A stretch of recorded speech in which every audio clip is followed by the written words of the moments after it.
Welcome to this explainer. Today, we're stepping directly into the shoes of an expert compliance analyst. We're going to objectively audit a rising operating system in the legal AI space, the Legora platform. We'll be holding it up against some of the absolute strictest European regulatory standards in existence. And just to be totally transparent, we are basing this entire analysis strictly on the provided documentation, to pull back the curtain on what Legora likes to call its diamond castle architecture. Let's jump right in. We have a lot of ground to cover today. We'll start with an executive summary, then we'll dive deep into their GDPR compliance, their alignment with the new EU AI Act, and their operational resilience under DORA. Finally, we'll wrap it all up by identifying any compliance gaps and recommendations. All right, part one. Let's take a look at their baseline security posture. Right off the bat, Legora's primary overview document paints a picture of a really robust baseline that's clearly built for global legal teams. They try to establish trust right away by adhering to major international frameworks. We're talking ISO 27001, the new ISO 42001 for AI governance, SOC 2 Type 2, plus full GDPR and HIPAA standards. But hey, anyone can list certifications on a website, right? We need to look at how they actually execute this in the real world. Which brings us to part two, GDPR compliance, focusing heavily on data processing and subject rights. If you're operating anywhere in Europe, knowing exactly how an AI platform handles personal data is completely non-negotiable. Looking through the Analysis Exhaustive Report, we get a really clear view of how Legora divides its legal responsibilities. It's pretty straightforward. Legora acts strictly as a data processor for all the client content you upload. That entire relationship is governed by a strict data processing agreement. They only switch hats and act as a data controller for basic account operations. You know, things like storing your name and email just so you can log into the system. This strict separation is huge because it ensures they are only processing confidential legal data under your direct, documented instructions. Now, where does that data actually sit? This is where it gets fascinating. Digging into their privacy policy and internal interviews, we found that Legora anchors its primary EU processing in Sweden. And if you follow data privacy, you know Sweden is famous for some of the absolute strictest interpretations of GDPR. On top of that, any subprocessors they use are strictly restricted to EU compliance. And here's the kicker. Absolutely no subprocessor is allowed to log or retain client content for human review. Period. Your data stays localized and completely unread by human eyes.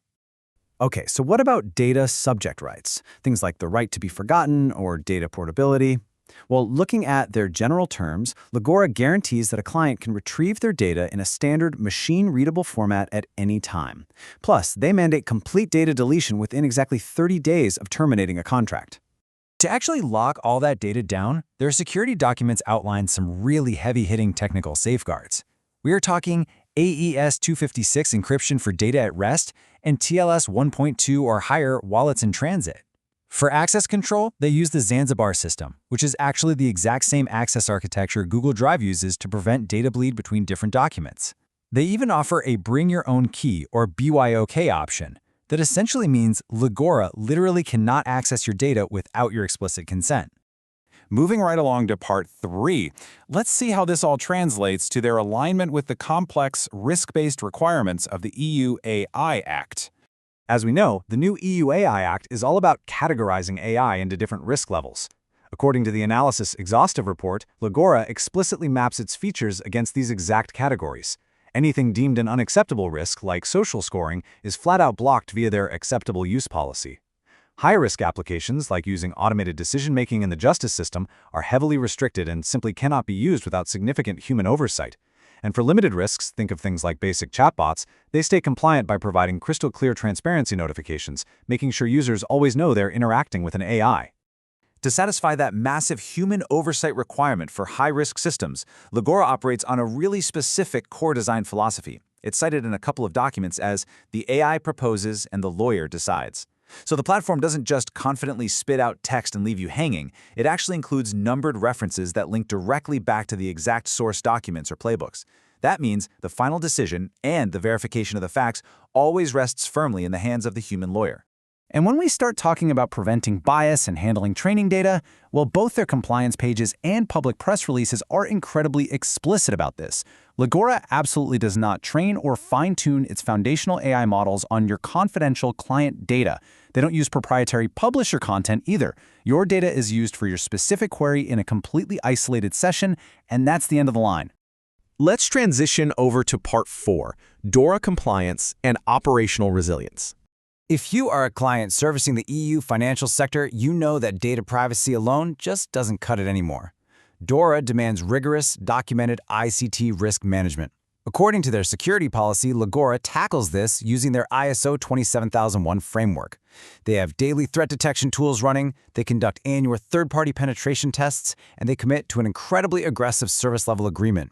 If they find a critical system vulnerability, they promise to patch it within exactly 48 hours of discovery. Notice that 72-hour timeline when it comes to incidents. Under DORA, communication during a crisis is heavily regulated. Legora contractually commits to notifying clients of a major security breach without undue delay. Specifically, they state they will notify you within 72 hours of becoming aware of the incident. Looking at the broader picture of business continuity in their security measures document, the operational resilience is pretty solid. Legora executes full data backups every 4 hours. They maintain 24/7, 365-day physical surveillance at their data centers. And they ensure continuous N+1 redundancy across physically independent Microsoft Azure regions. So even if a localized disaster hits, the system stays online. Which brings us to our final section, compliance gaps and audit limitations. Listen, Legora's Diamond Castle sounds pretty impenetrable, right? But our job as compliance analysts is to find the blind spots. First up, DORA incident reporting. While we know client reporting is clearly set at 72 hours, the provided sources do not contain information regarding this requirement when it comes to reporting timelines directly to regulatory authorities, and that is a key component of complete DORA compliance for financial entities. We also found a gray area regarding data subject rights and portability under GDPR. The provided sources do not contain information regarding this requirement beyond a quick mention that data will be returned in a generic, standard machine-readable format. Without knowing exactly if that's JSON, XML, or some obscure proprietary format, interoperability could be a real headache for a law firm trying to switch vendors down the line. Finally, there's a pretty critical transparency hurdle we need to call out. Say you want full access to the detailed ISO 42001 AI governance audit, or you want to see the actual results of their 2025 disaster recovery tests. You can't just download them. You have to make a formal request under a strict non-disclosure agreement. So to fully independently verify their DORA and AI Act compliance claims, you definitely have to pass through those corporate gates first. So, what's the final verdict? Our audit shows that Legora genuinely provides a highly compliant, aggressively secured framework that's clearly been engineered from the ground up for the European regulatory landscape. But I want to leave you with this one thought. Legora's Diamond Castle gives you all the tools to be compliant, but is your firm's internal governance mature enough to actually manage a platform this powerful responsibly? Having a great tool is really only half the battle. The rest? Well, that's completely up to you. Thanks for joining me for this explainer, and remember to keep asking the hard questions about your data.